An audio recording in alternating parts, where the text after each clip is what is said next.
but it is yet to be implemented. Then lastly, on education, we have been very saddened. By the way, Ndindi has spoken about it, that starting January, the free-day secondary education that was introduced by Kibaki is going to be thrown under the bus by the so-called Kenya Kwanza administration. And for me, I've been more than clear. There's nothing called broad-based government.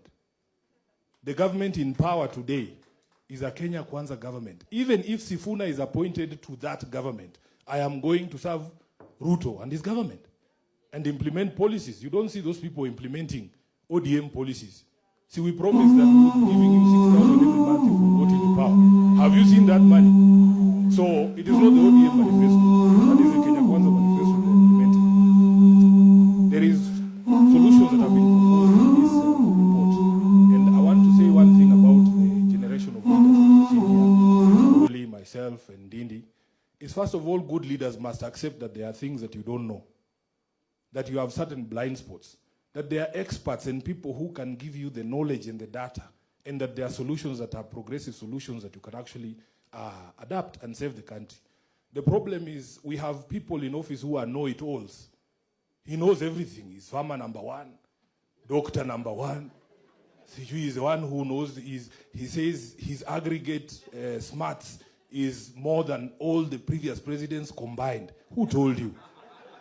We should be seeing a difference in our country if we have the most brilliant government in power today. But that is the direct opposite. Now, for me, you know, my friends here, they will, I don't know how I can say it. We are past the stage, PS, where you can tell us that your government is going to go and sit down and review this report. That's not for you now.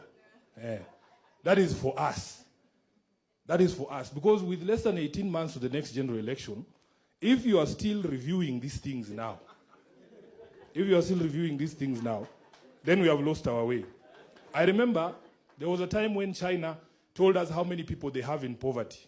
And they would report every year saying, this year we have moved 10 million from poverty. Wamebaki 20 million. If you give us next year, we will do another 20.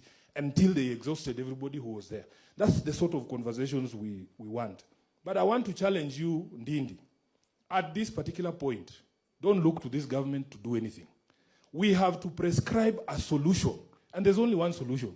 If you go to the Constitution prescribes in the preamble what sort of government Kenyans wanted in order for us to end these issues of inequality.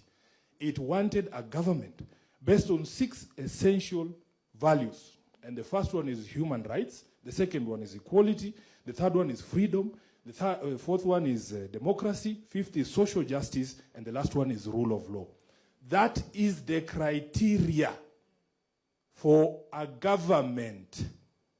Not stadiums, not markets, not dual carriageways, none of those. So if your government does not fit in these 6 criteria, you have no business being in government. This is why, Sifuna, I am very confident in saying, your time is up, Bwana PS. Your time is up. We want to come together and form a government based on those 6 essential values. Everything else you do must be within the bounds of these 6 essential values.